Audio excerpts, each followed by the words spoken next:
Hi, I'm Andrew Wasson. Thanks for joining me for my weekly guitar blog. It's February 1st, 2015, and this week we're going to be discussing how to start using slides to position shift on the neck.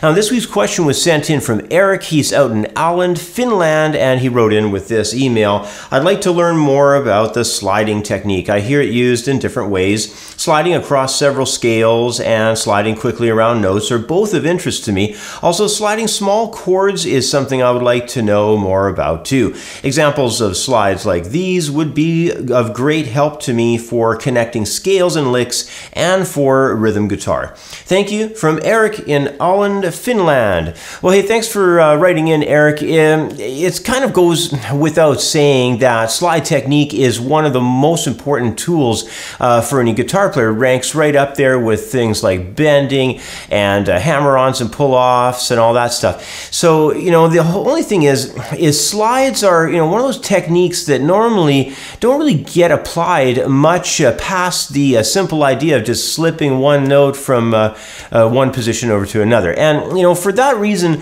sliding deserves to be examined much more closely to find out other ways that, that we can use them. So in this lesson, we'll take a look at how slides can be used for position shifting, playing note group slide ideas, small chord slides, of course, for rhythm guitar, and also for organizing two-string pattern licks. It's going to be an interesting one I want to show you. So anyway, let's zoom in on the neck and try out a bunch of these ideas right on the guitar. Well, the first slide idea I wanted to run through involves implementing the slide technique for covering really large fingerboard distances while position shifting.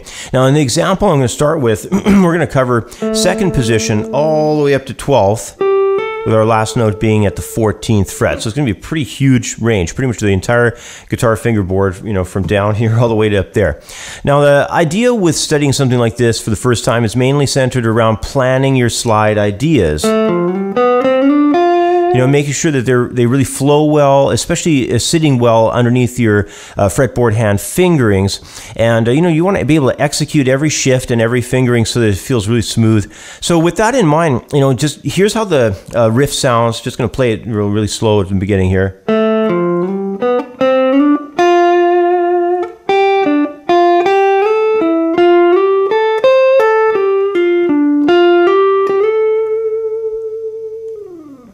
So here it is again. So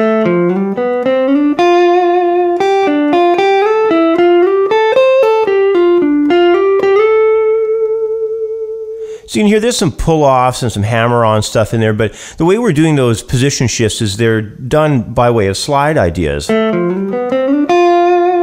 can see that we went from second right into sixth, and then we're going to be up around the middle of the neck here.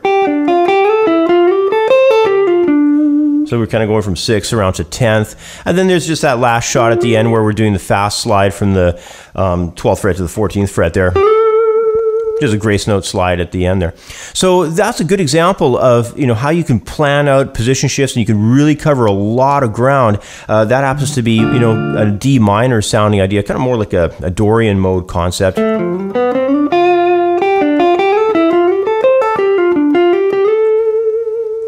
And you can just sort of fool around with that, record the chord changes for it and just put it to use. But next, I want to go into the use of applying tight note groupings with slides.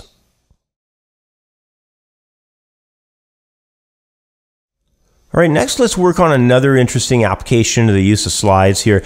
In this next example, we're going to be sliding using tight note groups. And the notes are only going to be about a whole step, or maybe a half step apart.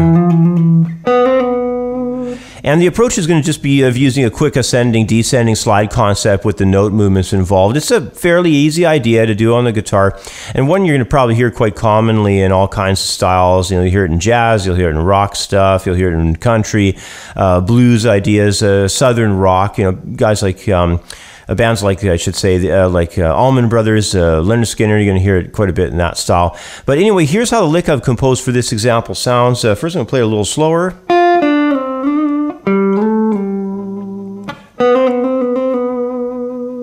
Okay, so here it is again. It's a really interesting idea, especially when you're hearing quite a few slides done in a row. And it's easy to do when the notes are only a half step or a whole step apart. Here it is again.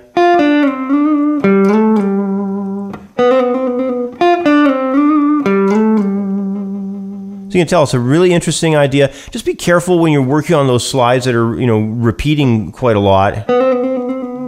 You have to really get your pace and your grip on the neck quite good with them, because it's easy to mess them up if you don't have the right amount of pressure on the guitar fingerboard. Obviously too little pressure, you're going to lose the note, or it's not going to be very loud. And then, if you have too much pressure, going over your fret is going to be like, feeling like you're going over a speed bump in a parking lot or something. So just take your time with it, and it's going to come together for you real nice.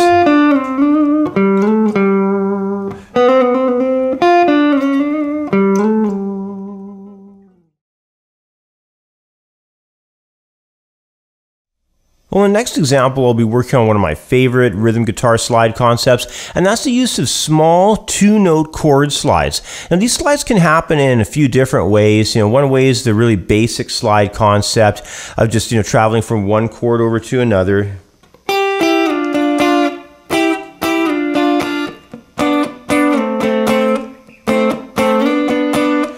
So you could do that way. Or another idea with this is to go and perform chord slides where you basically slide out of the chord and you kind of go off into nowhere, and then you come back into the part. Now, what that's sometimes just referred to of is a slide downwards or a slide upwards.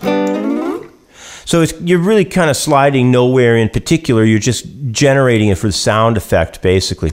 So in the rhythm example riff that I have, it's going to basically operate with the basic chord slides in measures 1 and 3, and then in measures 2 and 4, just listen for them. We're going to have those descending slide and ascending slide ideas where it just kind of goes off into nowhere. So anyway, here's how this riff comes together.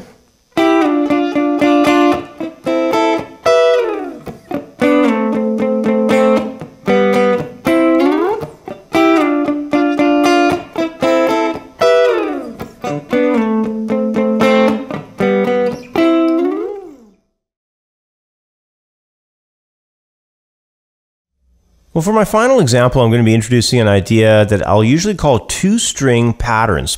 In this idea, I'm applying a very short musical phrase between two guitar strings, and then I'm going to be moving the idea around the neck. So it would, go like this.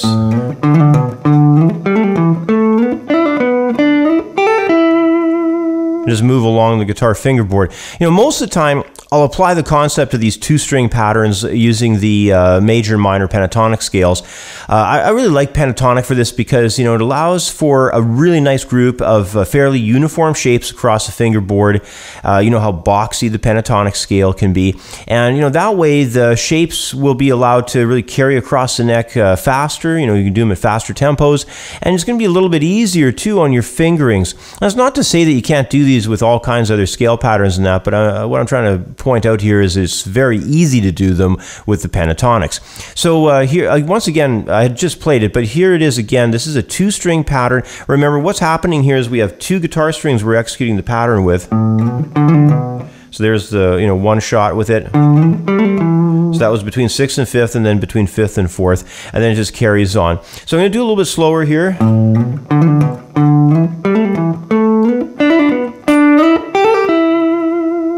Okay, and then I'm going to do it again a little bit faster.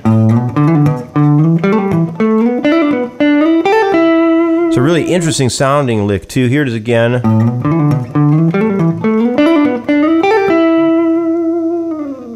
So there you go.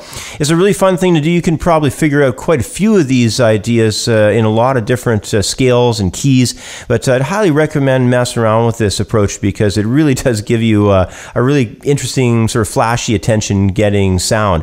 So anyway, organize it on your neck, try it with pentatonics, and then try and take it to a few other scale types as well. Well, now that we've played through a selection of different licks and riffs using various patterns of the application slide technique, I think you can better understand the value of being able to learn these different slide applications. See, slide isn't necessarily a very difficult technique to employ. It just seems to be one of those techniques that are rarely used apart from the standard approaches. But the way to introduce new concepts with slide is to first try out the new techniques and then stay well aware of them next time you happen to be either composing or improvising. Eventually, they'll just sneak into your playing more naturally. Anyway, that's about all the time I have for today. As always, thanks for watching. Have yourself a great week, and I'll catch up with you next time. Bye for now.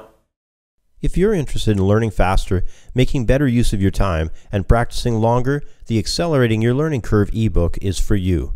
Over 60 pages of information on how to take control of both the way you learn and the time that you devote to your practicing.